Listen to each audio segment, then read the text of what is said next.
Pues hemos llamado a Catherine Jubinado porque este tema del carrusel de los diplomas, la denuncia que escuchamos esta mañana de la señora Guerrero, que queda por escrito y con reporte a la DIAN el pago del diploma. Pero Catherine Jubinado tiene más de la misma historia. Es impresionante explicar esto. Una fundación estudiantil, académica, donde seguramente hay muy buenos estudiantes que hacen el trabajo correcto, que hacen las tareas, que se gradúan, están oyendo esto y dicen, pero ¿cómo se puede explicar esto? La universidad donde yo estudio vende el diploma sin que yo tenga que estudiar. Representante de la Cámara, Catherine Jubinado, buenos días. Julio, ¿cómo estás? Un saludo a ti, a la mesa y a los oyentes. Bueno, y el Ministerio de Educación, silencio, ¿no? Sí, yo creo que esa es la crítica de fondo en este caso, Julio. Ayer revelamos que básicamente el escándalo de Juliana Guerrero es la punta del iceberg. Aquí estamos ante lo que yo he llamado un cartel de expedición de títulos irregulares, que además los expiden a la medida de las necesidades de las entidades del gobierno Petro. Hay 16 entidades salpicadas: el SENA, la Unidad Nacional de Protección, el Ministerio de Salud, el INVIMA, la DIAN, el DANE, o sea, aquí está metido todo el mundo. Y aquí la pregunta es, ¿el Ministerio de Educación qué? Ellos iniciaron una investigación contra esta universidad hace como 4 meses y es la hora y no han dicho una sola palabra sobre cuáles son los avances en la investigación, sobre cuáles son las sanciones. Aquí hay una dirección de inspección, vigilancia y control del ministerio, Julio. Entonces, ¿cómo es posible que seamos los congresistas, los que con un equipo absolutamente limitado tengamos que ponernos en la tarea de revisar contratista por contratista, diploma por diploma, cotejar aquí, cotejar allá, cuando eso es algo que tiene que hacer el ministro de Educación? Yo creo, le digo, y se lo digo de verdad, esto en un Congreso realmente comprometido con la educación y con la lucha contra la corrupción, tendría que derivar en una moción de censura al ministro de Educación. La verdad es que esto es inaceptable y aquí yo también le pido a la Procuraduría, a la Contraloría y a la Fiscalía que hagan lo propio, porque esto no puede quedar en la impunidad. No puede ser que haya jóvenes, centenares de miles de jóvenes mirando cómo estudiar, se endeudan, cómo salen adelante, y aquí tremendo escándalo y no pasa nada. Representante, la investigación suya apunta que fueron 24 las personas vinculadas y 16 de ellas están trabajando en el gobierno nacional. ¿Qué perfil tienen y cómo se hizo esto? De hecho, todas han sido contratadas por el gobierno nacional, las 24 personas, solo que hay algunos que son contratistas y que en este momento, me imagino, están en fase de renovación de sus contratos, porque son personas que han sido contratadas desde 2023, se les han renovado los contratos en 2024, en 2025, algunas ya le alcanzaron a renovar el contrato en 2026, y digamos que son personas que ya han recibido recursos del erario. Aquí por lo menos 1.102 millones de pesos ya han sido pagados a estas personas. Esa es la diferencia con el caso de Juliana Guerrero, que en ese caso se logró evitar la contratación, aquí no. Aquí esta gente ya se contrató, han tenido múltiples contratos, de manera que la solicitud que yo le hago al presidente es que los que son funcionarios de libre nombramiento y remoción, porque los hay, por ejemplo, el señor que se graduó de 4 carreras el mismo día, es un funcionario de libre nombramiento y remoción que está en la DIAN en este momento. Entonces yo le pido al presidente Petro, porque yo ya les hice llegar el informe con las identidades de las personas, o que ni se les ocurre renovarles el contrato, o que los que son asesores de libre nombramiento y remoción, por supuesto, se les aparte de sus cargos y se inicien las investigaciones. Los perfiles son de todo tipo. Aquí hay gente de todo tipo, hombres, mujeres, de todas las edades. La mayoría se graduaron el 5 de julio de 2024. Esa es una fecha. En esa ceremonia de grados creo que fue la mayor expedición de los títulos irregulares, porque es la fecha donde más tenemos gente, y es gente que recibió mayoritariamente títulos en ingeniería industrial y en administración de empresas. Hay de otras carreras, pero fundamentalmente recibieron esos títulos, y hay 2 irregularidades. Gente que nunca presentó la prueba Saber Pro, que son casos idénticos a los de Juliana Guerrero, ahí tenemos a 6 personas, y otros que recibieron el título, pero que hicieron la prueba Saber Pro después lo cual es ilegal, de manera que esos títulos también serían inválidos. Claro, aquí está muy en detalle ese modus operandi que usted ha revelado a través de su investigación, pero a mí me llama la atención algo, representante, y es por qué usted se refiere a los casos, pero no da a conocer los nombres de esas personas que habrían incurrido en este presunto fraude que por supuesto tendrán que investigar las autoridades. ¿Esos nombres usted los va a revelar en algún momento? ¿Los va a entregar a las autoridades competentes para que investiguen? Sí. Yo más adelante los voy a revelar. La razón por la que no lo hice es porque quiero respetarles a estas personas la presunción de inocencia y quiero que los entes de control adelanten las investigaciones. Yo, por supuesto, no voy a salir con una denuncia si no tengo todo ultra mega corroborado y documentado. O sea, yo tengo absolutamente todas las pruebas de que estas personas no hicieron el saber pro en el caso que no lo hicieron y que lo hicieron posterior al grado en esos casos. Pero yo quiero que la Procuraduría, la Contraloría, la Fiscalía, la Universidad San José y el Ministerio de Educación, que ya todos tienen mi informe, me corroboren la apertura de las investigaciones y que efectivamente esas personas no tienen el saber pro. Eso es algo que me tiene que confirmar además el ICFES. En el momento en el que yo tenga las respuestas de todas las entidades, voy a revelar una a una las actividades de estas personas, ya digamos con la tranquilidad de no haberles dañado la vida, porque es que le digo una cosa, esto le daña la vida a alguien. O sea, en el momento en el que el país sepa quiénes son estas personas, yo creo que esas personas no las vuelven a contratar en ningún lado. Entonces, en el momento en el que el país sepa quiénes son, pues yo estaré acompañada de las autoridades. Sí, representante, déjeme plantearle la otra cara de la moneda, porque a veces uno en estas denuncias también pues se vuelve un poco injusto.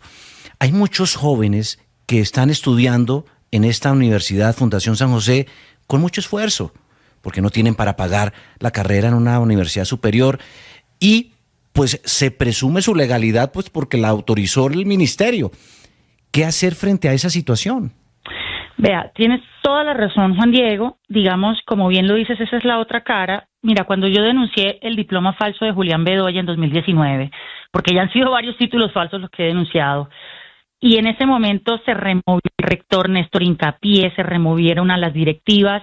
Yo sufrí mucho por los demás estudiantes de la Universidad de Medellín que terminaron justos pagando por pecadores. Entonces les empezaron a cerrar las puertas en todos lados, tuvieron que cargar con el peso de ese escándalo cuando eran personas que sí habían cursado sus estudios de manera legal, que habían hecho esfuerzos impresionantes con sus familias, endeudándose, etcétera, etcétera. En el caso de la Fundación Universitaria San José es exactamente igual. Terminan pagando justos por pecadores, pero le quiero decir, no tenemos la culpa quienes denunciamos, faltaba más. Aquí los cretinos y los canallas con los jóvenes que sí estudiaron son las mismas directivas de la universidad. Es el mismo secretario general. Y son, por supuesto, las personas inescrupulosas que obtuvieron estos títulos y que están dispuestas a través de la trampa y de las jugaditas, pagando por títulos que no merecen, de cometer semejantes faltas que no solamente podrían tener implicaciones disciplinarias y fiscales, sino penales. Aquí podemos estar ante delitos. Entonces aquí los cretinos y los canallas son los que cometen las ilegalidades, empezando por la universidad, y esa es la razón por la cual yo le solicito, le exijo más bien como congresista al ministro de Educación que intervenga esta universidad. ¿Cómo es que ni siquiera la ha intervenido? ¿Cómo es que tienen ese doble discurso contra las universidades privadas? Porque las universidades privadas son malas y son un negocio cuando reciben a jóvenes de estratos 1, 2 y 3 con créditos ICETEX, ¿no? Ahí sí las universidades privadas son malas, hay que quitarles las ayudas, no hay que alimentar los negocios de los privados. Pero cuando las universidades privadas, en este caso la San José, está metida en semejante cartel y en semejante estrategia dolosa que por supuesto impacta la calidad de la educación superior en este país, entonces ahí sí el ministro mira para otro lado, entonces ahí sí no mueve un dedo. Representante. Yo creo que el ministro Daniel Rojas tiene que explicarle mucho al país. Sí, señora. Hay otro tema interesante y bueno, para denunciar, y es que tiene que ver con las pruebas Saber Pro que fueron extemporáneas, es decir, primero se graduaron y después hicieron las pruebas Saber Pro y esos títulos quedarían anulados.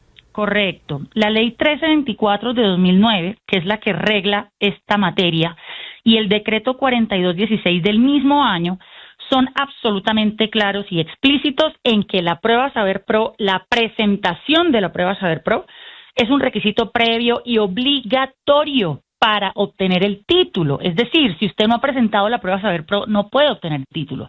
De manera que no puede ser válido tal cosa como que no, venga, yo le hago firmar una carta de compromiso, tome el diploma y vaya y presente la prueba de saber pro en un mes, en 2 meses, en 7 meses. Eso es ilegal. Bueno, representante, usted representa el centro, usted es representante a la Cámara y uno la escucha hablar, la escucha trabajar y usted es el centro, lo que muchos colombianos deseamos, centro, no más polarización.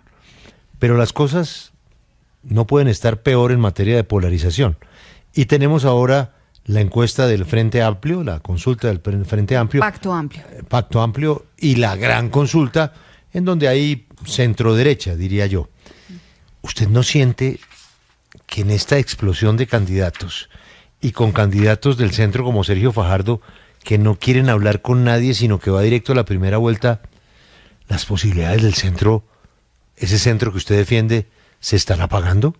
Totalmente de acuerdo con tu apreciación, Julio. Yo lamento y he sido crítica de nuestros líderes de centro en diversos espacios. Yo les he pedido públicamente que se unan, que dialoguen, que depongan egos, pero sobre todo que entiendan el momento histórico que estamos atravesando.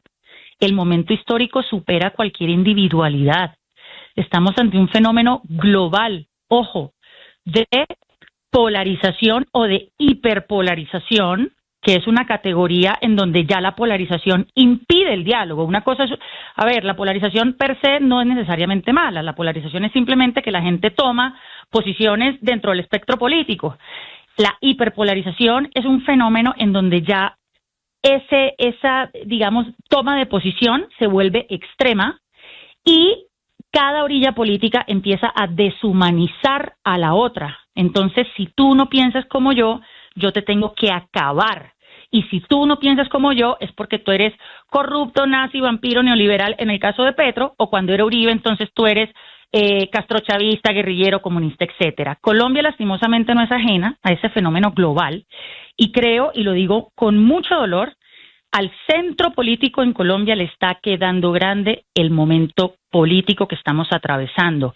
Yo, pues, le voy a confesar algo, de repente al profe Fajardo no le va a gustar. Yo ya le escribí al profe Fajardo esto y ya se lo dije.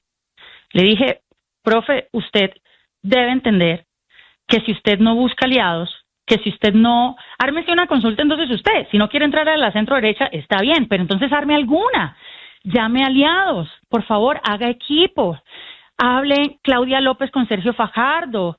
Traten de tender puentes, porque los votantes de centro están absolutamente huérfanos y están absolutamente preocupados, con toda razón, de un país en donde una parte está con la izquierda a un extremo y otra parte del país está a la derecha con el otro extremo. Yo ciertamente creo que los candidatos de extremos no son los que van a transformar este país, Julio, porque el verdadero gobierno que va a transformar a Colombia es el gobierno que entienda que este país necesita reconciliarse y que aquí necesitamos líderes que gobiernen para todos, sin sectarismos, que tengan políticas públicas para los empresarios grandes, pero también para los empresarios pequeños, pero también para los estudiantes de todos los estratos, pero también para las mujeres en todas las condiciones. Es decir, aquí no podemos seguir haciendo política simplemente defendiendo a unos a costa de acabar a otros. Entonces, si nuestros líderes de centro no se hablan, pues entonces este país va a quedar en mano de uno de los extremos y eso no va a transformar a Colombia. Ella es Catherine Jubinao, que me imagino será cabeza de lista al Senado, ¿no? En la Cámara. Soy cabeza de lista en la Cámara por Bogotá por el Partido Verde número 101, Julio. ¿Y no aspira al Senado? No, estoy repitiendo Cámara Bogotá, Julio. ¿Pero por qué? ¿Por qué? Bueno, entonces me va a hacer también votarle una chiva. Lo que pasa es que es una chiva que todavía no hay que votar. Esas son las mejores. Todo lo que está prohibido es lo mejor. Yo a futuro me quiero proyectar a la alcaldía de Bogotá, Julio. Ah, bueno, entonces por eso he se decidido queda ahí quietica en Bogotá. Todo Perfecto. tiene sentido. Y tiene sentido Sí, y señor. tiene opción. Y le agradecemos mucho estar con nosotros. Se acabó el titular de gracias. esta entrevista, ¿no? Catherine Jubinao a la alcaldía de Bogotá. Tremenda Pero noticia. en unos añitos. Sí, en 3. cuando cumpla 30. Doña Catherine, muchas gracias. Tan bello. Gracias, Julio. Un saludo a todos. Gente buena en el Congreso de la República.